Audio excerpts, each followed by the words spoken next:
नमस्कार विद्यार्थी मित्रांनो, मी प्राध्यापक प्रदीप वेताळ, SNJB arts commerce science college.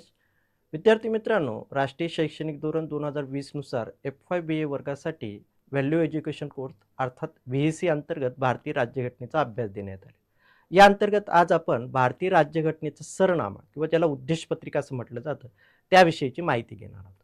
विद्यार्थी मित्रांनो, सुरुवातीला आपण उद्देशपत्रिका किंवा सरनामा म्हणजे काय याविषयीची संकल्पना जाणून घेऊ.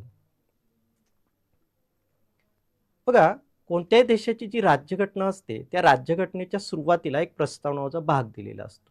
या भागामध्ये राज्यघटनेचं उगमस्थान असतं, राज्यव्यवस्थेचं स्वरूप असतं आणि राज्यव्यवस्थेची काही महत्त्वाची उद्दिष्टे दिलेली असतात. याचा अर्थ असा की या प्रस्तावनेच्या माध्यमातून आपण संपूर्ण राज्यघटना सार अर्थाने समजून घेऊ शकतो.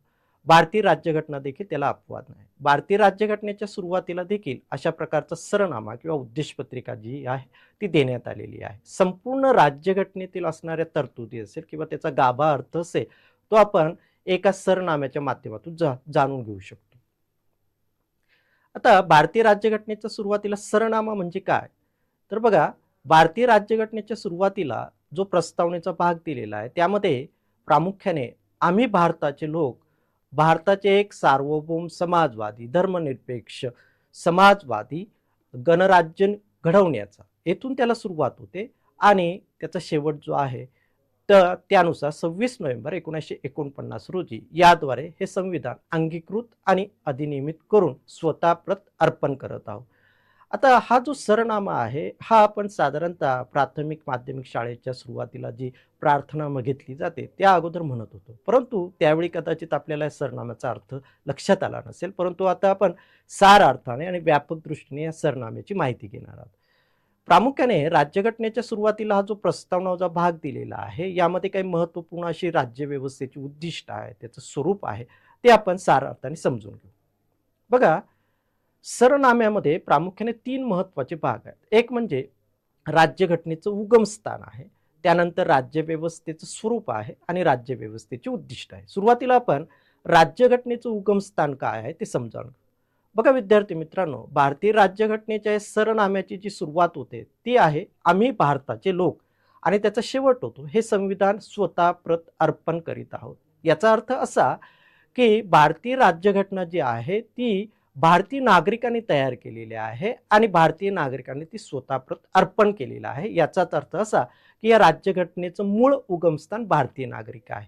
भारतीय नागरिकांनी अत्यंत वैचारिक पद्धतीने या घटनेची निर्मिती केली आणि ही घटना स्वतःप्रत अर्पण केलेली आहे. 26 नोव्हेंबर 1949 रोजी प्रामुख्याने या राज्यघटनेला घटना समितीने मान्यता दिली आणि त्या दिवसापासून भारतीय राज्यघटना जी आहे ती भारतीय नागरिकांसाठी स्वतःप्रत अर्पण झालेली आहे. तर दुसरा महत्त्वाचा भाग आहे तो म्हणजे राज्यव्यवस्थेचं स्वरूप.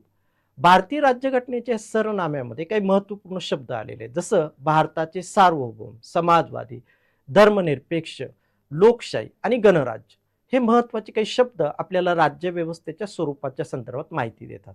आता याच्यातली पहिली महत्त्वाची जी संकल्पना आहे सार्वभौम. एखादा देश सार्वभौम आहे म्हणजे काय? तर त्या राष्ट्रावरती कोणत्याही परकीय सत्तेचं नियंत्रण असेल, ते राष्ट्र अंतर्गत आणि बाह्य कारभारासाठी पूर्णतः मुक्त असेल तर अशा राष्ट्राला प्रामुख्याने सार्वभौम म्हटलं जातं. 15 ऑगस्ट 1947 ला भारताला स्वातंत्र्य मिळालं आणि आता भारतावरती कोणत्याही परकीय सत्तेचं नियंत्रण आहे. याचा अर्थ आपण अंतर्गत आणि बाह्य कारभारासाठी पूर्णतः मुक्त आहोत आणि म्हणून भारत हे सार्वभौम राष्ट्र आहे.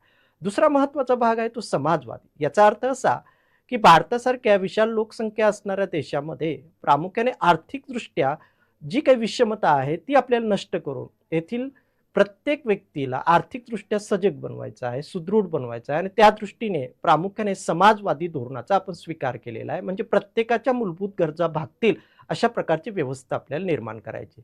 त्यानंतर धर्मनिरपेक्षता हा एक महत्त्वाचा शब्द आलेला आहे. भारतामध्ये साधारणतः 7 धर्माची लोक एकत्रित राहतात. धार्मिक स्वरूपाच्या पूजाविधी किंवा उपासना पद्धती आपल्या वेगवेगळ्या आहेत, परंतु यावरून कोणत्याही प्रकारचा भेदभाव होऊ नये आणि स्वतः भारताचा कोणताही अधिकृत धर्म असू नये. उलट प्रत्येक धर्माच्या व्यक्तीला आपल्या धर्माचं आचरण करता यावं, स्वइच्छेने कोणताही धर्म स्वीकारण्याचा अधिकार असावा, याच्यासाठी प्रामुख्याने धर्मनिरपेक्षता तत्व दिलेलं आहे. धर्मनिरपेक्षतेचा दुसरा एक महत्त्वाचा अर्थ असाही होतो, की भारताच्या दृष्टीने सर्व धर्म समान आहेत आणि धर्माधर्मावरून व्यक्ती-व्यक्तीमध्ये भेदभाव केला जाणार नाही. उलट प्रत्येक व्यक्तीला त्याच्या धर्माचं स्वातंत्र्य उपभोगता येईल. पुढचा महत्त्वाचा या राज्यव्यवस्थेच्या स्वरूपाचा भाग आहे, तो आहे लोकशाही. याचा अर्थ या देशामध्ये सर्व नागरिकांना राजकीय कारभारामध्ये सहभागी होता यावं, आपली धोरणं ठरवता यावी, आपल्या राज्यकारभाराची दिशा ठरवता यावी, याच्यासाठी लोकशाही व्यवस्थेचा आपण स्वीकार केलेला आहे. म्हणजे संसदीय लोकशाही आपण स्वीकार केलेली आहे. संसदीय लोकशाहीद्वारे भारतीय नागरिक राज्यकारभारासाठी आपल्यातून काही प्रतिनिधी निवडतात आणि त्या माध्यमातून राज्यकारभार पाहतात. त्यानंतर महत्त्वाचा आहे ते शब्द आलेला तो आहे गणराज्य. आता गणराज्य म्हणजे काय? तर ज्या देशाचा सर्वोच्च प्रमुख हा प्रामुख्याने वंश परंपरेने निवडला जात नाही, तर तो जनतेकडनं प्रत्यक्ष किंवा अप्रत्यक्ष पद्धतीने निवडला जातो. तेथे गणराज्य व्यवस्था अस्तित्वात असते. आपण याची तुलना जर इंग्लंडबरोबर केली तर इंग्लंडमध्ये राजा किंवा राणी हे वंश परंपरेने येतात, परंतु भारताचे जे राष्ट्रपती आहेत ते मात्र अप्रत्यक्ष पद्धतीने नागरिकांकडून निवडून दिले जातात आणि म्हणून भारत एक गणराज्य आहे, इंग्लंड मात्र गणराज्य नाही.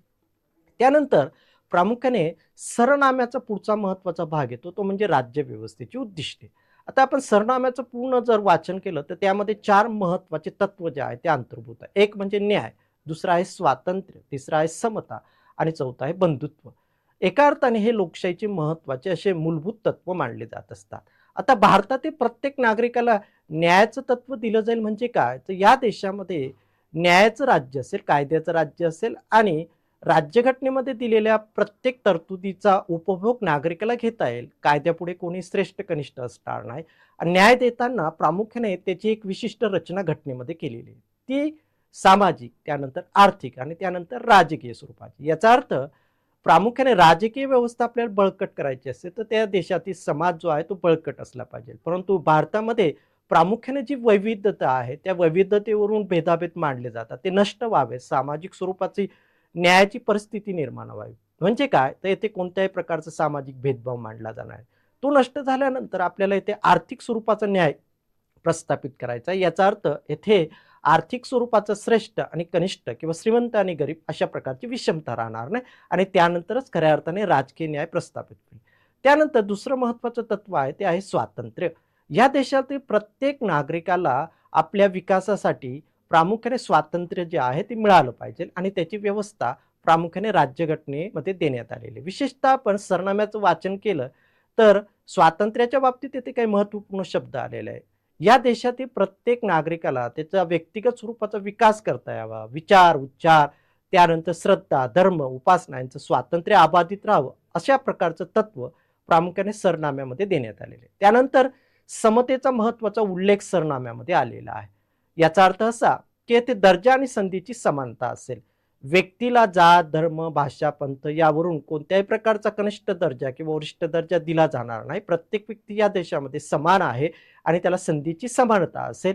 त्याचप्रमाणे या देशामध्ये ऐक्य अबाधित राहावं यासाठी बंधुत्व हे महत्त्वाचं तत्व जे आहे ते देण्यात आलेलं आहे.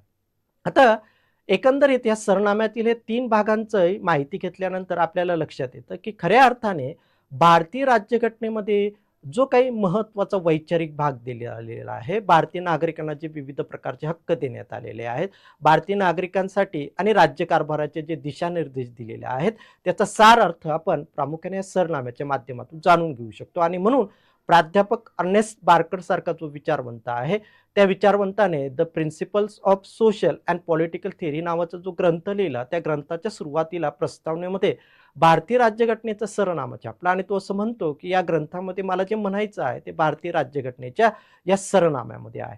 तर एम.व्ही. पायलीसारखे जे विचारवंत आहेत ते असं म्हणतात की सरनामा काय आहे, तर एका अर्थाने राज्यघटना समजून घेण्याची ती गुरुकिल्ली आहे आणि म्हणून सरनाम्याचं आपण वाचन केलं पाहिजे. सरनाम्यातील हे बिंदू आपण समजून घेतले पाहिजेत, तरच खऱ्या अर्थाने आपल्याला भारतीय राज्यघटना जी आहे ती समजून घेता येईल. धन्यवाद.